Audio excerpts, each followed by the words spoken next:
Hey guys, welcome back to The Naked Truth with Lauren. If you're new here, welcome for the first time. There's been a slight brand update. It's now The Naked Truth with Lauren is the full name of the podcast. This is a space where we have real, honest conversations about mental health, mindfulness, and manifestation.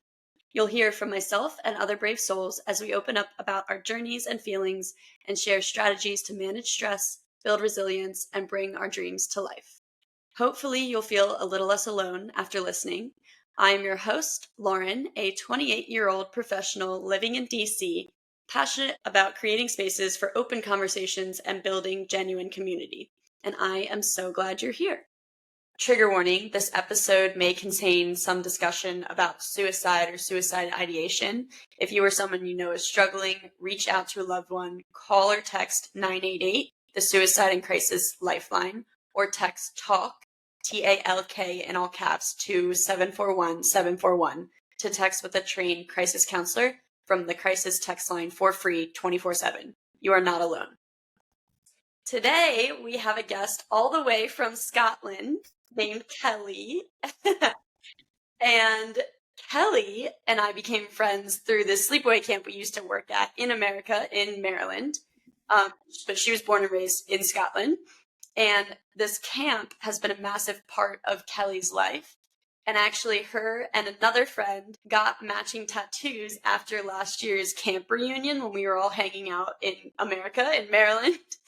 And they traveled to Tampa after, and they were stuck in Tampa during Hurricane Helene. And all their vacation plans got upended. And it was not what they pictured. So they got matching tattoos. Is it in a place where you can show, Kelly?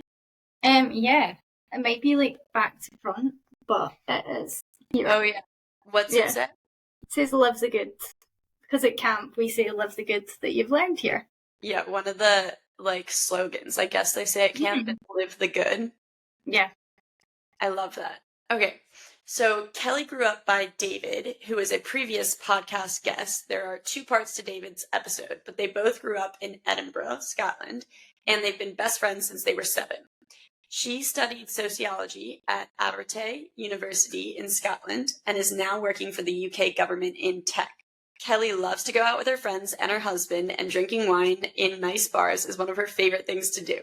She also loves to go on holiday. Her words, not mine, although I would use holiday more. But vacation. And she loves culture. And she's also a massive Swiftie, too, and went to all 3 nights of the Eras tour in Edinburgh. And I see that you're wearing the sweatshirt. Yeah, I am always repping some sort of merch. So this episode will be all about the cultural differences with mental health between Scotland and the US, and we'll discuss Kelly's work experience a little bit, too. Welcome to the pod, Kelly. Thanks, Lauren. Nice to see you. Okay. So at the beginning of each episode, I like to ask guests what was their high and low of the week. So what was yours? High of the week would be getting back into the gym. I feel like I've been slacking a lot since I got married, which was 2 years ago almost, which is crazy. Oh my God. So I'm going to Italy and I've got a wedding in Poland. So I'm trying to get the body ready for that. And also it's good for the mind and the soul. So I'd say that's probably the high. The low is work has been crazy, it's just the time of year where I work in government. It's the end of financial year, so people are trying to spend money and it's just chaotic. So it's been non-stop. But it's, like I said, it's almost Friday, so looking forward to it. Yeah. Do you have any fun plans over the weekend? I do. It is my father-in-law's birthday tomorrow, so we're going round to their house and having a takeaway and having some wine, which I'm looking forward to. And then on Saturday, one of my friends is having a baby, so I have a baby shower. Oh my God. First one I've been to. And then I'm seeing Emma from camp on Saturday night for some wine and a gossip. So, yeah. And the gossip! I love that. So fun. So let's start broad. Let's start with, how is mental health perceived in Scotland?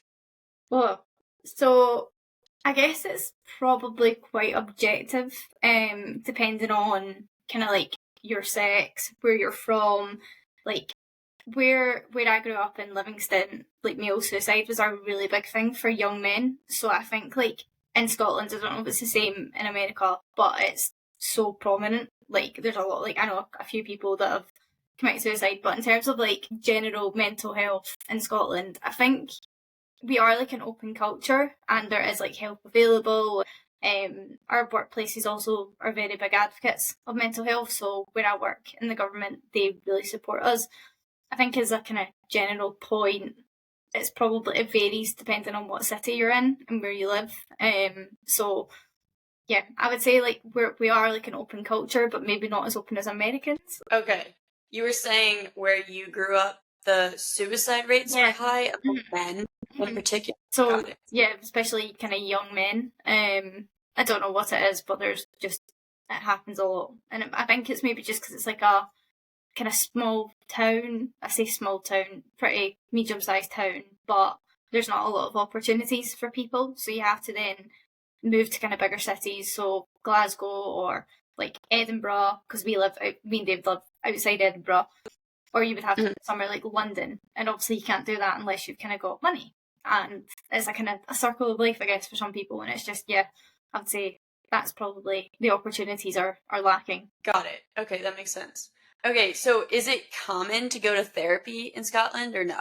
No, like I don't know anyone that's been to therapy. Like we have maybe like, well, and obviously I know like Americans that have been to therapy, but in terms of like in Scotland and like England, like my friends, like it's nobody really does it. It's just kind of like you maybe go to like counselling or something, but that would be because you've been like referred because you've had like a trauma or something. Like nobody really goes to therapy. And I guess it's like it might be because it costs a lot of money, and if we go through like our NHS, which is like the national or like our healthcare system, you need to get referred, and the waiting lists are crazy long. Like there's still a backlog from COVID, which is like 5 years ago now. So there is, unless you work for like a private company, they have like healthcare that you can use, kind of, I guess, like similar to America, where like if your company provides like, insurance and that kind of thing, there is that opportunity. But I would say like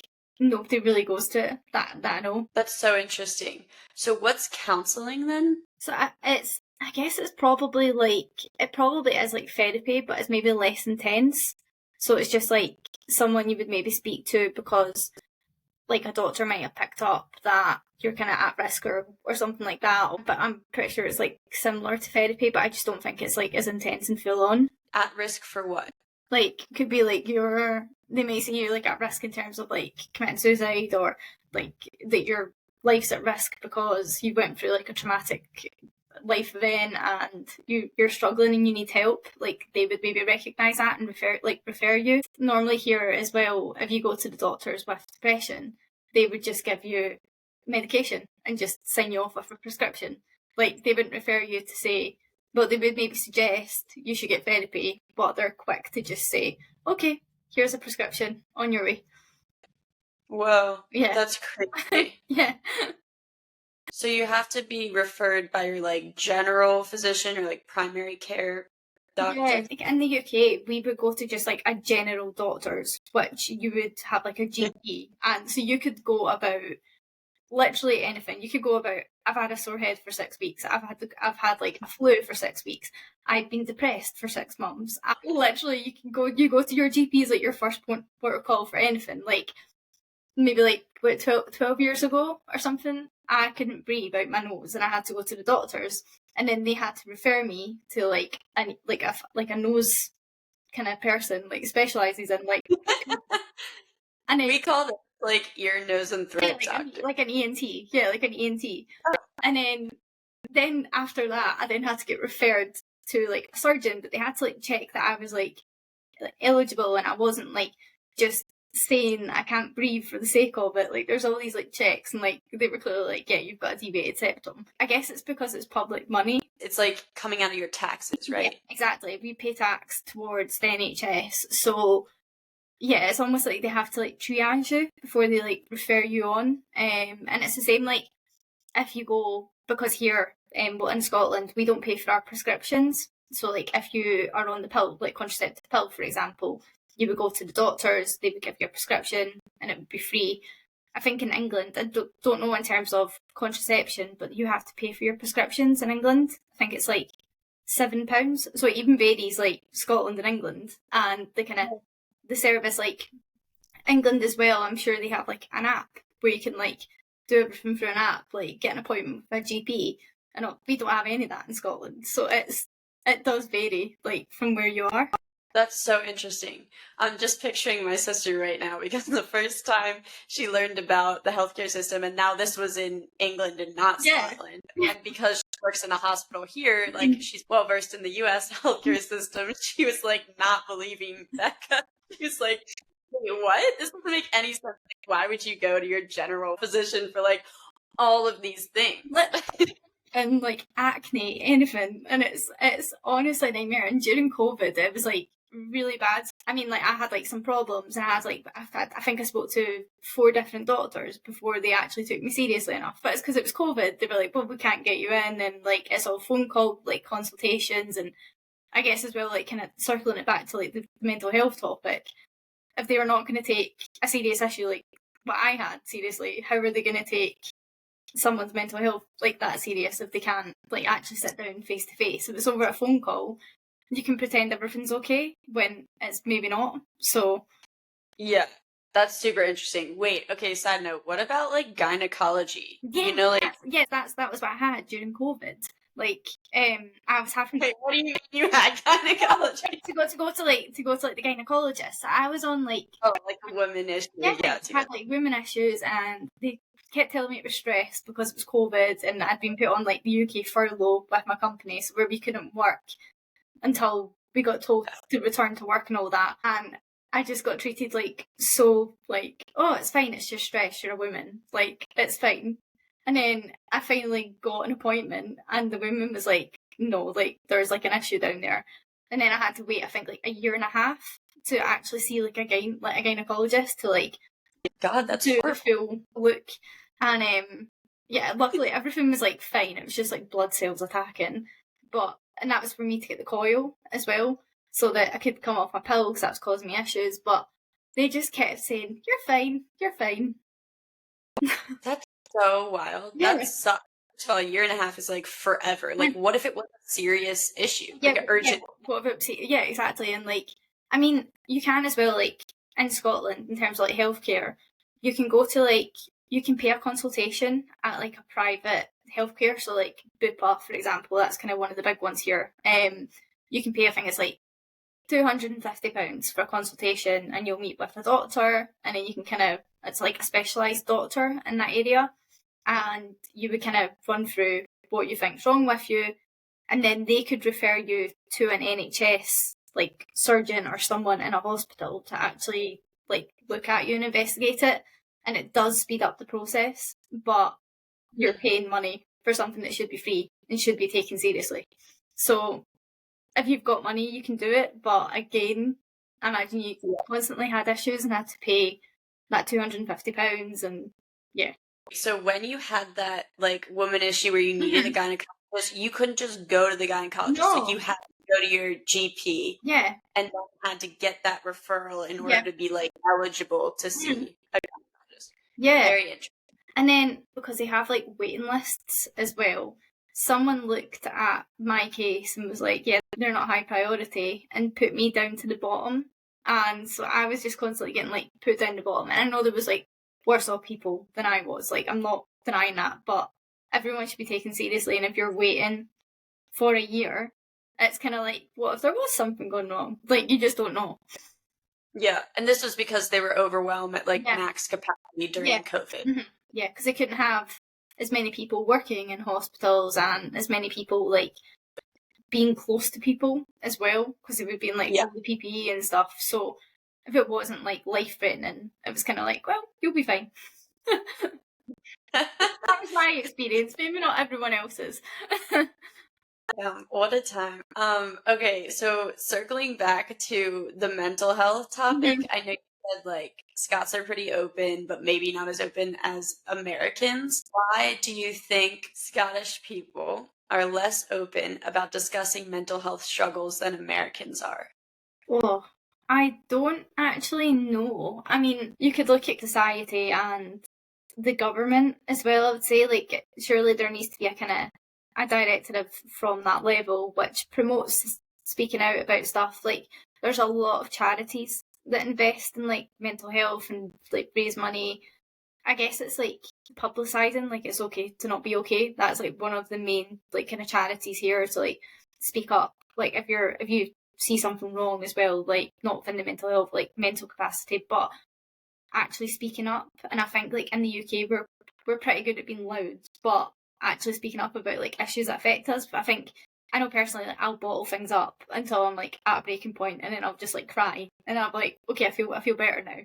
But it shouldn't get to that point. I should be able to just go, right, this is annoying me, or this has been on my mind for 2 weeks, and like speaking to someone. And I mean, every time I bottle something up, my husband's like, why did you not tell me about that like a week ago? And I'm like, because I didn't want to bother you. So I don't know if it's like that kind of mentality of like, oh, I feel like I'm annoying someone if I speak to them about my mental health, because you don't want to like burden someone with like your pain or like whatever you're going through.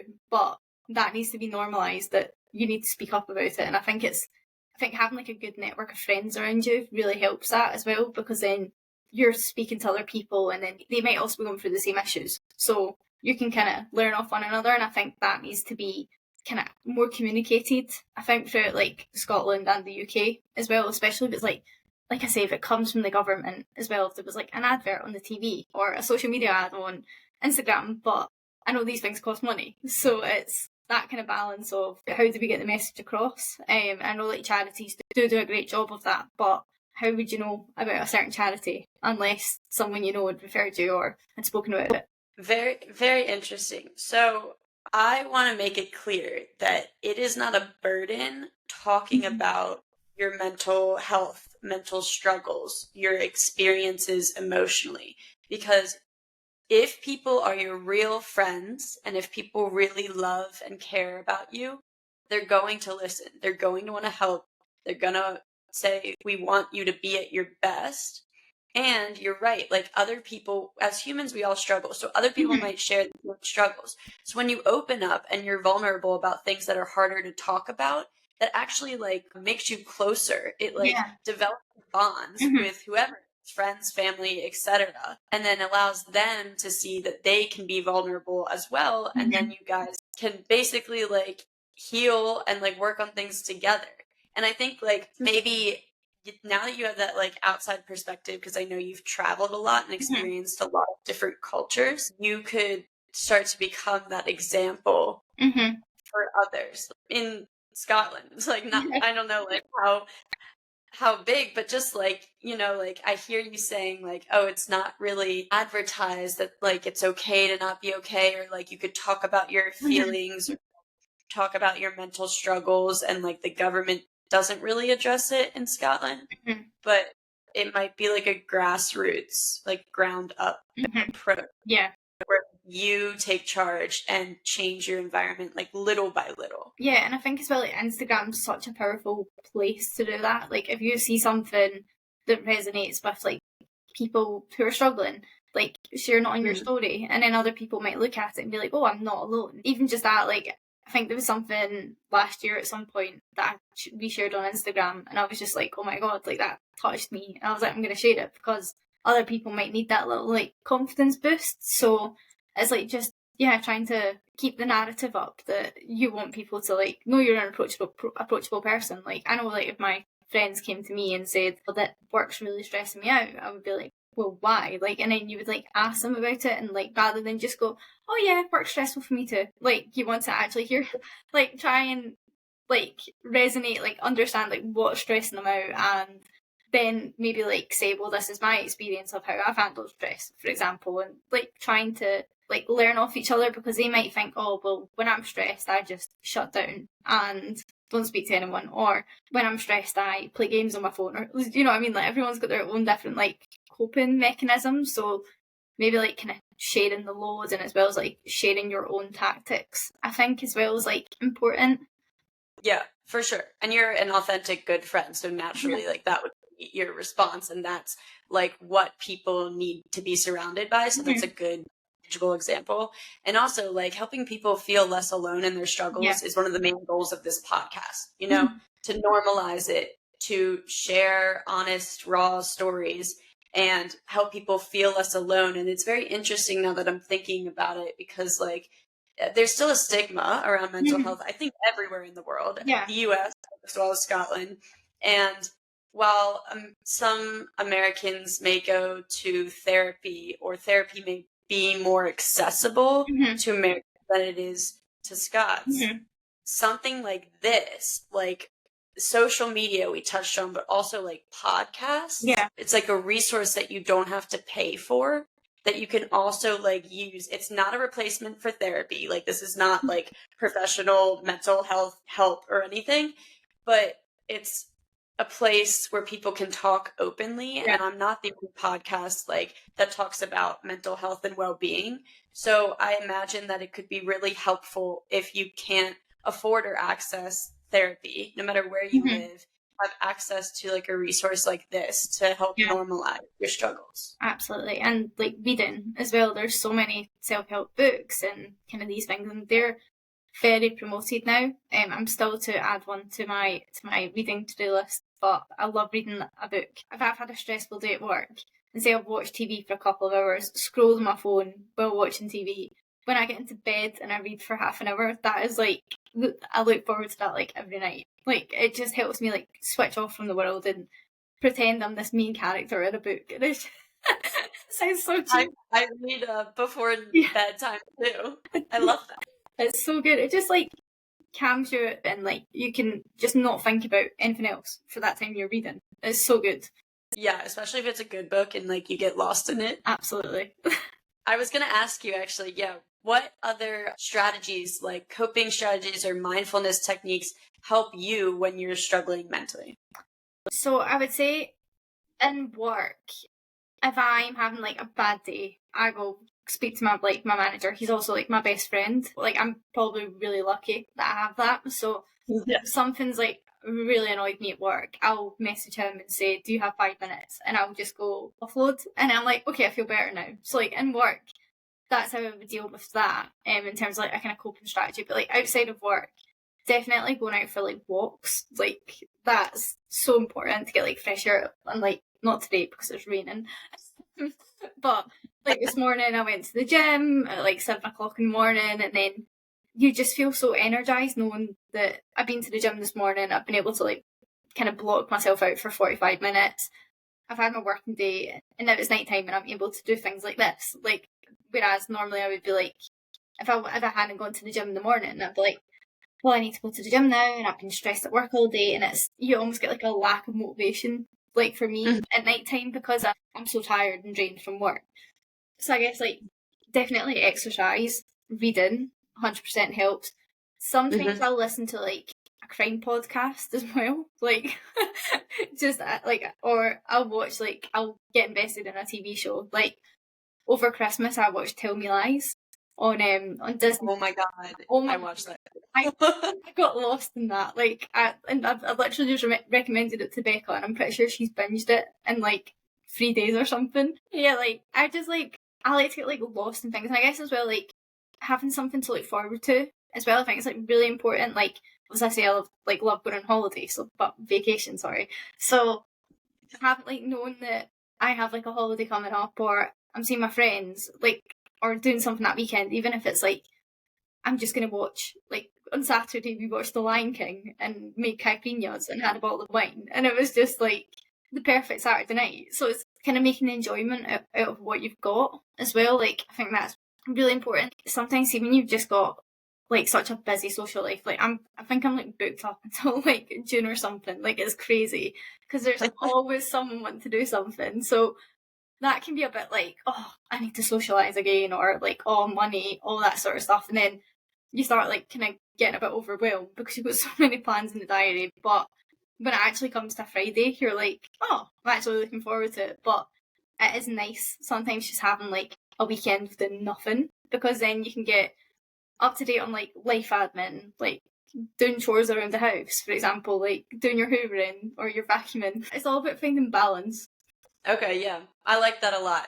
Do you practice gratitude by any chance? No, I don't. I don't know if that's like a thing here. So what you were just saying is like making the most out of the little things out of what you have Mhm. and like recognizing that it's really nice. It doesn't have to be like a fancy, expensive dinner. Mhm. That just reminded me of gratitude because like gratitude is magnetic. And so Mhm. if you focus on the good, more good comes. Yeah. And so you're focused on the good that you already have. Mhm. And it's basically, even though you don't have like a specific gratitude like practice, you're basically doing that. Yeah. Because like you're focused on like, oh, you know, I'm so grateful I got to watch The Lion King with my friends, and like I'm so grateful I got to drink a bottle of wine with my friends or whatever. Yeah.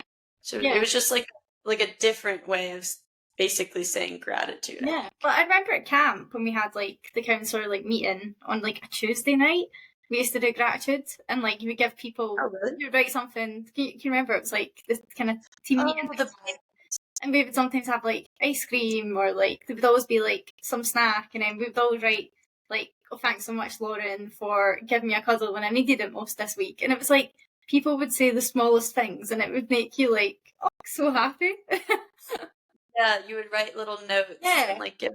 So it's like I love more. I think like doing more of that as well, even if it's like a text to your friends. I mean, I'm awful at texting people, like so bad. So I need to get better at like texting people, but I also don't want to be on my phone all the time. So it's like again that's true. trying to find the balance. But like my husband made me like a coffee for work one day, so he like prepared me like the coffee with like my oat milk and my sweetener, and it like wrote a wee note like "Have a nice day" because he was going into the office and I was working from home, and I was just like, I mean, something like as small as that, like, just is like so nice.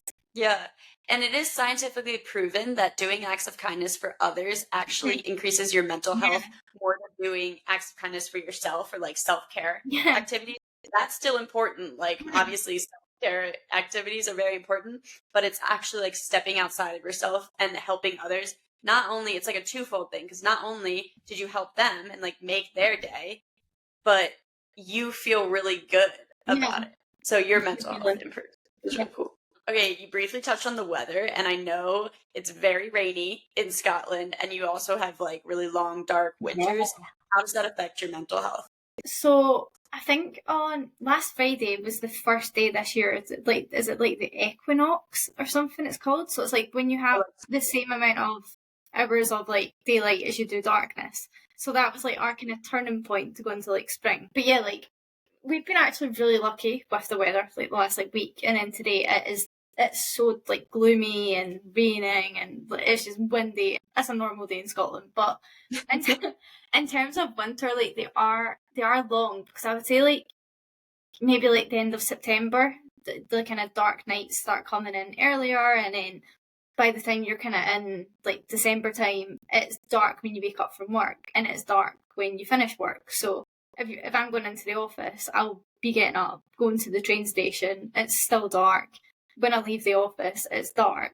The only time I've seen sunlight is looking out a window or going out for a walk on my lunch break. So I would say it's like really hard to keep like motivated in the winter. Like I definitely struggle because again, like I touched on with the gym, like if I wake up in the morning and I can see it's dark outside, you don't know if it's 2 a.m. or if it's 6 a.m. or 8 a.m. So it's you almost have to like climatize, but like by the time you kind of get used to it, it starts to go later again. So and like I just like love how long a day we get in the summer where it's like still light at 11 o'clock at night, and you just feel like you've got so many more hours in the day. Like whereas in the winter it's like you finish work, it's pitch dark outside and it's maybe like snowing, so it's freezing, or it's like sleet, or it's just like minus temperature and you do not want to leave your house. So you could even just be like going like grocery shopping or something, and you're like, nah, I'm just gonna have a night. Like, so Same happens here too. Like sometimes we'll get up for work, it'll be dark, you go to work, and then it'll be dark when you leave, and you barely see the sun. It's horrible. Like, and I know there is like things that like vitamin D is like good for the mind and like good for the body and all that. And like our work, What was that? like vitamin D, like the supplement. Oh, take, yeah. So like our work, every like I think it's like every November they give us like a free kind of like link to a shop that we can get it for free.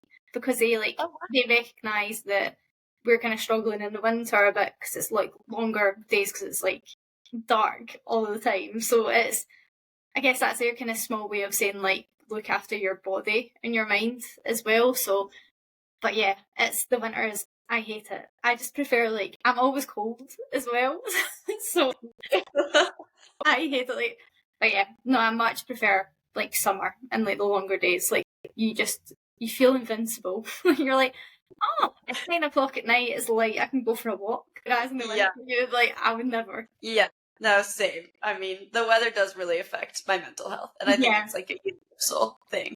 Are there any other like social habits or like traditions in Scotland that help people feel like supported maybe in tough times? Over here, like Christmas is quite a big thing in terms of like people getting together with their family. Like I know, like for like myself, I look forward to Christmas because it's like the one time of the year I get to see like everyone in one day. Like I get to like spend time with my nana. I get to see like my mum, my brother, like my dad, my stepbrothers, my stepmom, like all in the one day, and then I get to see Lewis's family as well. And we never really get to see everyone. So like I think, again, kind of going back to my point about like looking forward to stuff, like it's like the food's always good, the company's always good, there's always like party games, and I think just like in terms of like actual Scottish like cultures, though, I would just say like it's probably kind of getting together with your family. Like I know in England they love like a Sunday dinner where they would go out for like a roast, and like that's huge in England, and it's not here. So again, when I was with Fanny and Becca, I was like, please can we go for a roast?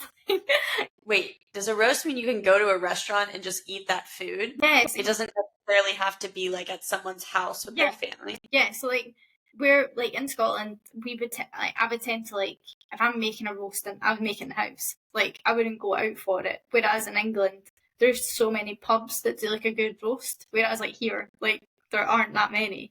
You would go out and it would be kind of like, okay, so I can do a better job at home, so I will. Okay, wait, can you explain what a roast is for everyone? So a roast or a Sunday roast, you could have it any day of the week, but it's traditionally a Sunday, is where you make lots of tasty foods. So it can be chicken. Chicken's probably my favourite, or like ham or roast beef. And you make like roast potatoes, mashed potatoes, Yorkshire puddings as well, which are just like amazing. And like vegetables and like loads of gravy and like stuffing, and it's just like the best dinner ever. And like if you feel fancy, you can have like a cauliflower cheese with it. And like, it's so good. I may need to have one this weekend. Okay, I've never had a roast. Quite similar to Thanksgiving, but traditionally on a Sunday. Okay, yeah, that's so interesting because Thanksgiving, like, we go hard. Like, we have so much food. And you guys do that, like, or I guess in England, they do that, like, maybe almost weekly. Yeah, but I mean, it probably depends, like, where you live and kind of, if you, like, are close to your parents and those kind of things. Like, our lives are so busy that we don't have, like, whenever we have a roast in the house, or if we were to go out for one, it would be a luxury because we just never get the time to actually spend a full day in the kitchen and then like sit at the table, and like it's such a nice experience when you do get the opportunity to do it, and the food's always good. So nice. That sounds awesome. I love that. I want to try a roast in the future. You need to come over. So a couple more questions. I want to get into work. How does the workplace culture in Scotland impact mental health, and how does it compare to, I'm going to describe like the hustle culture in DC? So like high achieving, career focus, hustle, go, go, go. It's mainly like the East Coast of the US. It's like really busy and career focused. So how does like the workplace culture in Scotland compare to that, and how does it impact your mental health? I would say definitely, obviously, like David's like one of my best friends who works in DC. So I mean, like I know he has it lucky from like when I speak to him. So like I guess from where maybe like places he's previously worked, I feel like it is so go go go, and like you can be on call at 12 o'clock at night in America. Whereas if someone tried to phone me at 12 o'clock at night, like my work phone's off. So I guess like in Scotland in general, we're probably a lot more laid back, but it would probably depend on like the industry you're in or where you work. I know for private firms, and if you're like I guess like a director or like really high up like in the chain, because like your job would probably be like so demanding, kind of similar to like some jobs in like America and stuff, but it's because you're at that seniority level. Whereas I'm like really lucky because I work in government, like I have like great benefits, I have like flexi time, and I work like a 37-hour week, and even at that I barely do a 37-hour week because I have so much flexi time built up. 37. Yeah.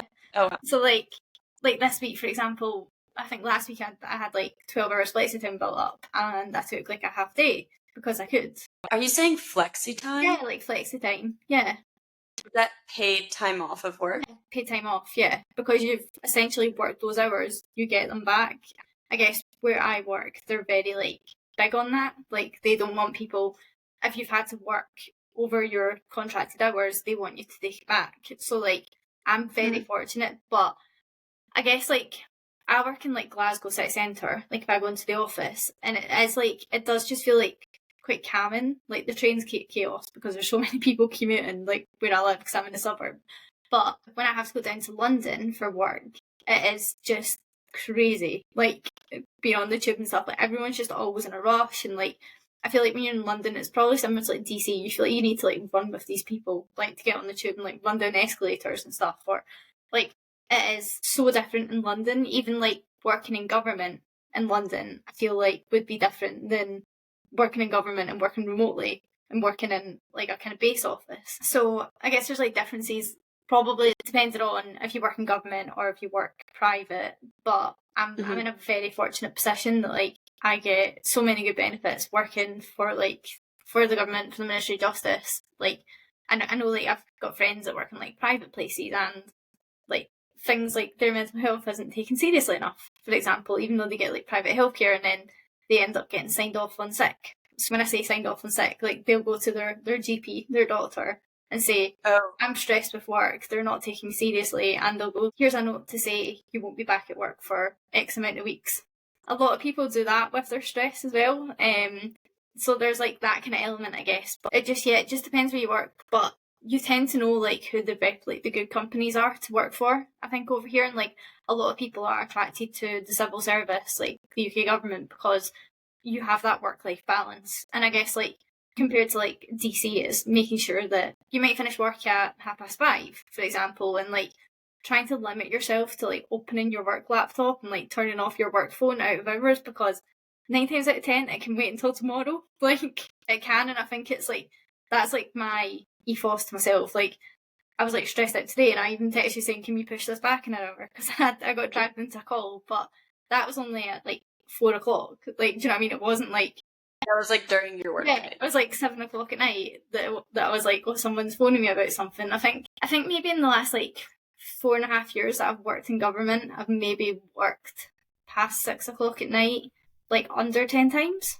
Like I kind of mentioned, like London is just like so busy, so you feel like it is a kind of like hustle culture, and like where the government buildings are in London, it's like Westminster, so it's like near Big Ben, and where like the Prime Minister lives and all that, like Downing Street, like that's where all the government buildings are. And like if I'm like down in London for work and you leave the office, and like there's all these pubs like around the office, and it's just full of like people drinking outside like after work, and it's like it's such a cultural thing in like London. So it's like going out with your colleagues and having like a drink straight after work. But like if I'm in London as well, we always like go to the pub after like our team meeting, and it's like just such a nice thing to do, I think, with your colleagues, because you get to like know them on like a personal level. Like even if you don't drink alcohol, like even just going out and grabbing a bite of tea and grabbing like a juice or something, like you can have an opportunity to actually ask someone about their life that you might not really speak to that much. Yeah, I like that. I do like that cultural thing. Wait, so how many paid days off do you have a year at your job? I have 27, and then I get the bank holidays. So whatever that is, like 9 bank holidays. Is that like 35 days or something, 36 days leave a year? And then I get like maybe 7 flexi time days like as well. So flexi time is different? Well, you can take it as annual leave as well. Like you can take it as like a full day off if you've got enough. So that essentially gets turned into annual leave if you want to treat it that way. And then when I've been in the civil service for 5 years, I get an extra 5 days like paid time off, like annual leave. So my annual leave will go up to like 40 days a year, which I know is so different compared to like America. Yeah, you guys are so much better at work-life balance. Like I feel like it's a bank holiday, honestly, every other week. I know that's wrong. Do they fall on the same day every year? No, they don't. So like for example, Easter, that's always like a different weekend to like the year before. What is a bank holiday? I don't actually know what it is. It's like something to do with like when the banks take like a day off or something.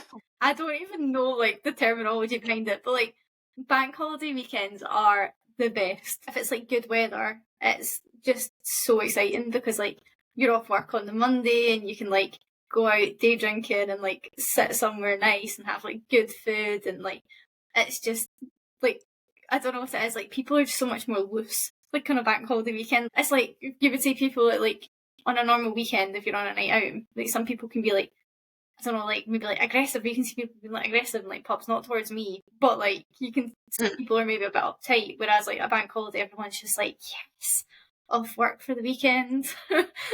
So it's like the bottomless brunch of like holidays. Oh, okay. I feel like I also need to experience this because I've heard about it a lot, and I'm like, why are they so often? Like, what's a bank holiday? Why do you have another 3-day weekend? Yeah. Like here, I know we're not as good at work-life balance in terms of like time off. Like I remember when I worked at Deloitte, I had like 5 weeks, so like 25 days of paid off. Yeah. That was good. That was like more than a majority of my friends. And now obviously like different careers are different. Yeah. But still, like, I remember saying that, and I think I was talking to Becca and maybe Charlotte. I think Charlotte had a crazy reaction, was like, that's it? And I'm like, wait, that's a lot. And then she started listing, like, all of the days that she had off. Like, I guess the flexi leave and stuff. Like, wow. Yeah, we're lucky in that sense. Yeah, I do think that that's something that the UK and Europe do really well, I think. And I think as well, like, if you go to like Spain, like they will randomly close at like 2 till 4 because they give for a siesta, like a nap. And I'm like, bring that here. I need a nap at 2 o'clock. Bring that here. Okay, on the same strain of work, I know that you work for the government, for the UK government in tech, which is traditionally a male-dominated space. How has your experience been as a female in your workplace? So, yeah, I've been in tech for just like the full time I've been in government. I've worked in tech, like in technology.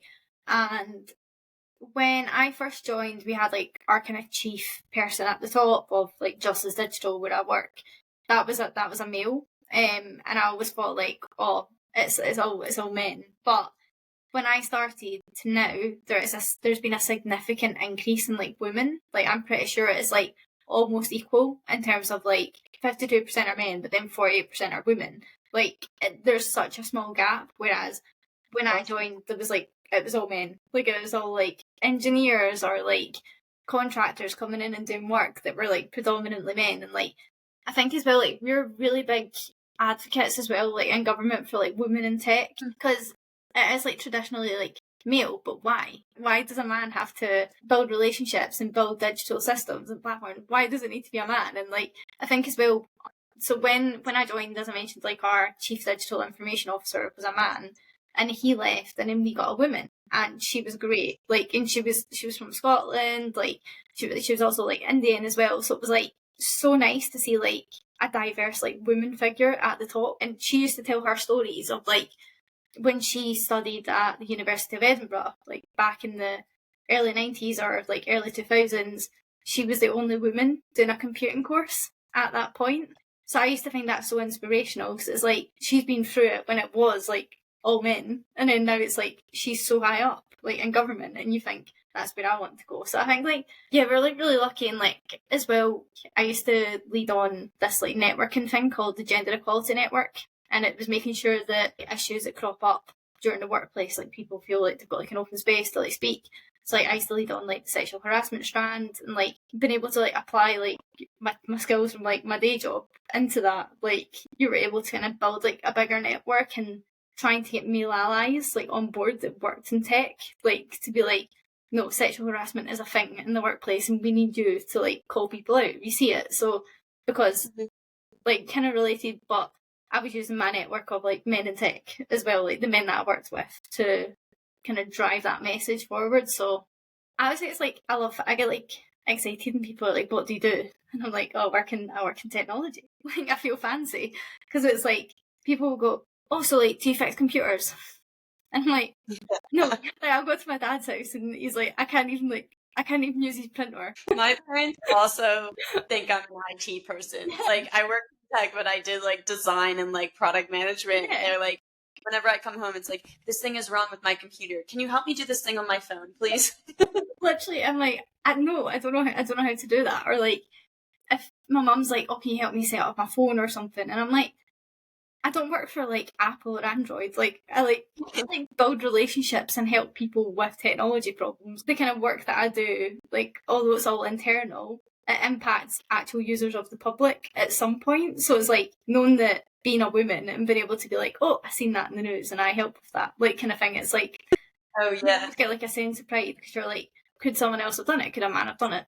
Maybe, but being a woman, it's like, but I think as well, like I'm really lucky in the job that I'm in because I face off to like so I work for the Ministry of Justice, just for context for everyone, and I think there's like 120,000 people that work for the Ministry of Justice, so that covers things from like courts to prisons, lawyers if someone gets arrested and that kind of thing, and or if someone's been part of like an attack, they're entitled to like compensation. There's a new TV show that's just came out on Netflix in the UK called Adolescence. It's essentially about a boy that gets arrested and because he's like being accused of like stabbing his classmate, and he's like a 13-year-old boy, but it shows the journey of like him getting arrested to get into the police station to then going through like the kind of journey before court. And like the first episode, I was like, oh my god, I'm transforming that. I'm like digitizing that service just now. Like I am like doing that and being able like to turn like those problems that business like areas are having. Like they might be using like 10 spreadsheets as a CRM tool, and there's like all these macros and all that, and it's like, why are you using that? You could use a Power App or you could use Microsoft Lists. Like there's so much you can do with your tech, but sometimes it's like trying to get blood out of a stone because they're like, yeah, but it works, and you're like, yeah, but not really well. I think that is like quite like some people in government have been there for like 40 years and kind of they're just waiting to retire. I mean, that'll be me, like 100%. I'll be holding off for that pension. But like, no, but I do love my job as well. But I'm hoping in like 20 years' time, I'll be high up. Like I'll be the like the woman I spoke about, like the Chief Digital Information Officer.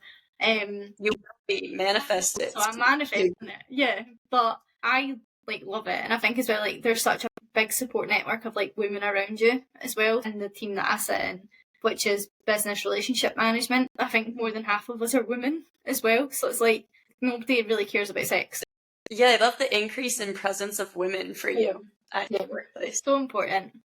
Yeah, and I think I'm listening to you speak about work and I'm like, wait, I think we did more similar work than I was aware. Like I knew that we did similar work, but like you describing your job, I was like, wait, I did that. Yeah. Like I digitized government systems and like I took like what was traditionally manually done in a spreadsheet and like made it a web app or like designed the web app. And so I'm like, wait a minute, this is crazy. Yeah, but it's important as well because like the government don't get a lot of funding, so like if you can help with like a small problem by like telling them what tools they can use that's available like within like the Office package that they use, like Microsoft Office, like there's so much to do in that. It's like Copilot, AI is the big thing at the moment. I'm sure it is in America as well, which is like was the bane of my life for a while. But I was on a call just before like I met up with you, and I got shown this like demonstration of like how the legal aid agency are using it. So that's like the government department that gives people the lawyers or the solicitors if they get arrested. And I was like, they were able to just say like do all these like couple of clicks and go, can you tell me information from this document relating to this policy? And it just pulled all the information. And I was like, this is the future. Like we love the AI. Still needs to be checked by humans. It's not a replacement. It's an accelerator. Yeah. Accelerator for work and creativity, etc. It has helped me do so many things. Yeah. So productive. Write me an email on this. Cool. 100%. Okay, I think that was like everything I had. This was a really insightful conversation. I know I've learned a lot just from like being friends with you and talking over the years about like UK and Scottish culture in particular versus American, but I learned stuff today that I didn't know, and I'm sure this will be a learning experience for a lot of people listening. So thank you so much for taking the time and being a guest. You're welcome. I enjoyed it, so it was good to catch up as well. Yeah, same. Okay, so if people are curious and want to find you, where can they find you? Instagram at Kelz, KELZZ, think. Just gonna double check. ZZZZ. We call it ZZZZ or ZZ. Just leave it at ZZ and see if people actually find you.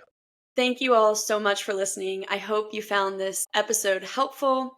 If you know someone who could benefit from this episode, please share it with them. You can also support the podcast by subscribing, rating, and reviewing on whatever platform you're either watching or listening on. And please make sure you are following and auto-downloading the show because it is huge for my business. So the podcast industry made a recent technical change, messing with download numbers, which is how podcast performance is measured. So it takes all of 5 seconds. If you're on Apple, go to the show page, The Naked Truth with Lauren, tap the follow button in the top right, and then tap the down arrow to auto download. It also might be buried in the settings, so the little gear button, the auto download might be there. If you're on Spotify, go to the show page, tap the plus sign to follow, then tap the gear button for settings and click auto download. On any other platform, tap where it says follow or subscribe. As always, any feedback is welcome. Feel free to let me know what you thought about this episode. Let me know if you have any new ideas for new episodes, for guests to interview. You can email thenakedtruthpod0@gmail.com. And you can also follow along on Instagram at thenakedtruth.pod. Catch you on the next episode.